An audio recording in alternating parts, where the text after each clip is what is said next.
and use it in a smoothie. So today, I'm going to show you how to dehydrate fruit.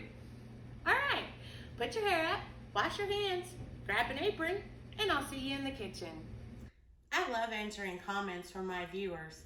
Recently, I had a viewer ask how to use dehydrated powdered mango to make a smoothie. So I thought I would show you the process to get to that point. So the first step in the process is to dehydrate mango. Well, one of the easiest ways to dehydrate mango is to use frozen. The same works for any other frozen vegetable or fruits.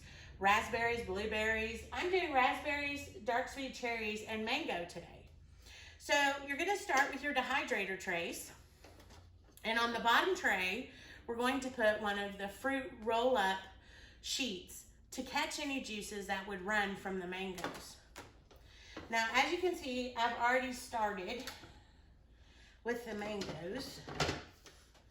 And you can see they come in large chunks, and these are too big to grind down into powder. So I let the mangoes and all the fruits set out for about 10 minutes, and then I'm just going to take a knife and slice them into about 8-inch thick slices. They don't have to be perfect, but this makes them smaller so that when it's time to grind them into powder, it's easier.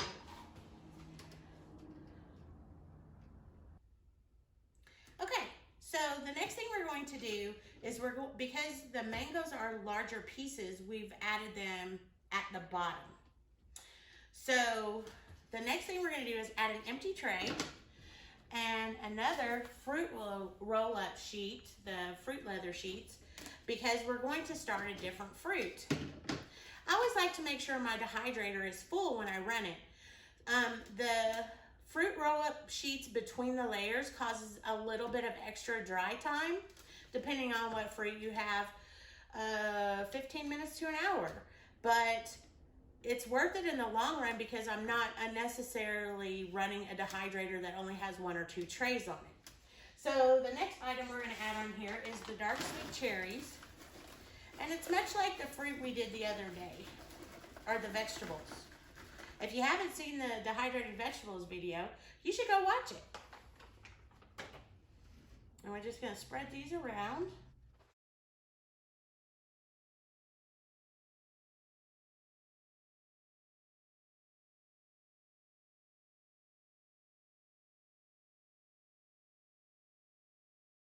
Now, I'm not putting all these raspberries on this tray because I'm going to use what's left to make a dessert for my husband and myself for dinner later.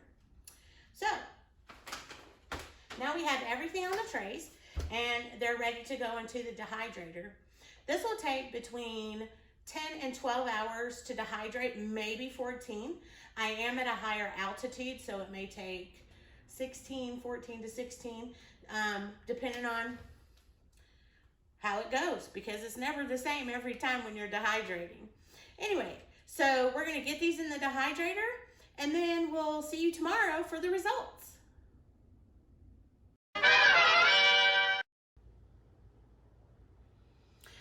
Okay, it's been 8 hours, and our mangoes are dry.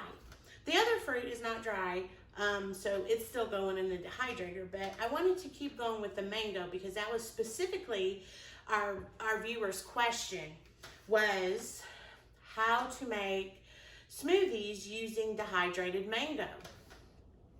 Now, to make sure that the mango is dehydrated, you want to know that it will snap. It breaks really easy. This is super important because to my personal opinion on the best way to use dehydrated mango in a smoothie is to powder it. So that's the next step of the process. Actually, that's not the next step. The next step is to condition it. So to do that, we're going to take the mango and put it into a pint jar. And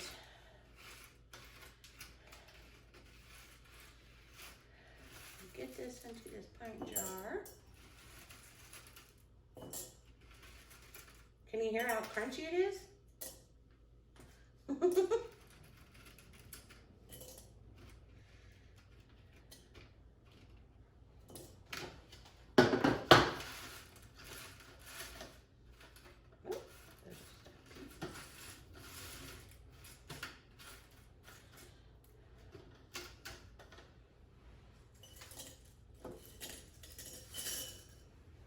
like the mesh trays.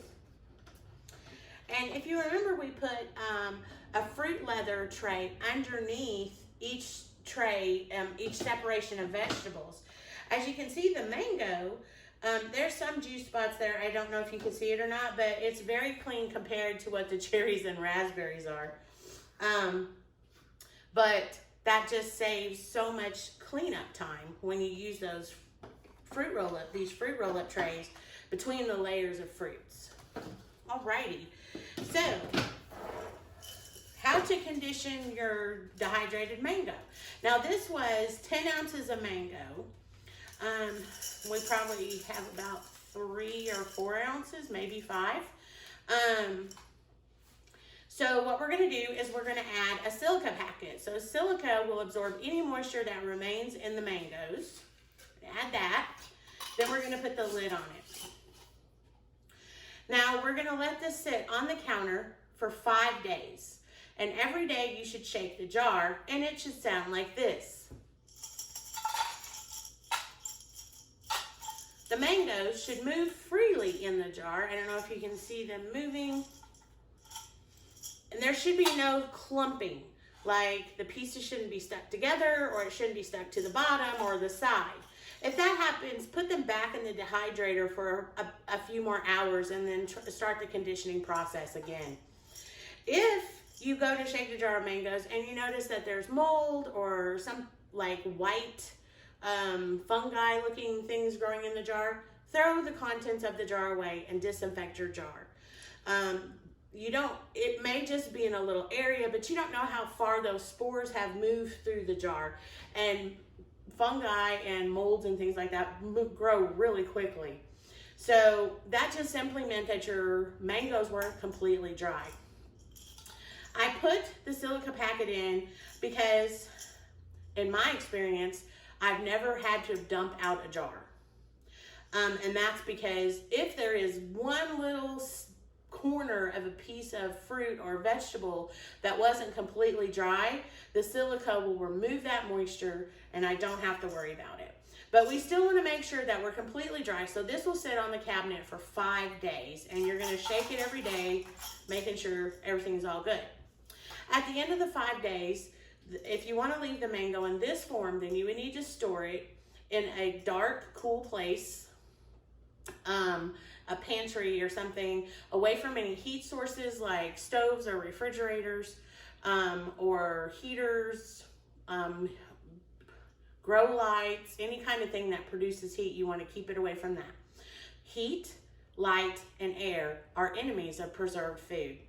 With the lid tight on and your silica packet in here in a dark, cool place, this will last for many, many years. The average that I see posted on a lot of canning and preserving websites is dehydrated foods that are stored properly can last for 25 years. So this is a great way to preserve food for long-term storage and increase your self-sufficiency. So once the 5 days is over, what do we do with it? Well, you'll take your dehydrated mango and you'll put it into a grinder and grind it into a powder. Now, I just have a small grinder because we don't use as much powdered things. We do use them, but not as much. So usually I can handle whatever I need to grind for just us two in the spice grinder. If you wanted to do pounds and pounds of mango, then you would need to use a blender. A regular KitchenAid or Hamilton Beach blender will work. However, Vitamix is the best blender for powdering large quantities of fruits or vegetables. However, this one works just as great. This was a gift from my husband. So if you're just doing small batches, this works great for that. And it does have the other I have 2 more canisters with this. I use one for fruits, one for vegetables. And they have little lids so there's not powder flying everywhere. This particular canister in here is for coffee. So I use the smaller jars for grinding spices because they have a little lid you put it in and then it doesn't make a big mess. But yeah, so that's how you powder mango. Now, what do you do with it once it's powdered? Well, you're gonna have to play around with it because dehydrating mango, I mean, it depends on the variety of mango you're using. Some of them are sweeter, some of them are more flavorful. So you'll have to play around with the equivalent or with the measurements that you're using, but to just make a regular smoothie, you know, you add your yogurt and some form of liquid. You can use soy milk or almond milk or regular milk. You can throw in bananas and blueberries that have been dehydrated. And you don't necessarily have to powder dehydrated blueberries because you can powder them with your fingers. And then maybe a tablespoon or 2 of the powdered mango. Just start out with 1 tablespoon, taste it, see if you need some more mango in it. Also, that would be something that would be great to make the night before and stick in the fridge, because then the mango powder would be able to absorb some of the liquid that's in your smoothie and it would really intensify the taste. Please note that powdered vegetables or fruits have a stronger taste than their actual fruit itself because all the water has been removed. So it intensifies the flavor. So just be careful and don't use too much. When you first start out, play around with it and see how it goes. All right. Well, that's how you dehydrate mango and powder it to use in a smoothie. So if any of our viewers have any other questions, please post them in the comments. Don't forget to like this video and share it. And we want to thank our special viewer for sending in this question. It was a really great question. All right, so we'll see you soon. In the next video, keep an eye out. We've got some really great ones coming up. All right, you guys have a great day. Bye.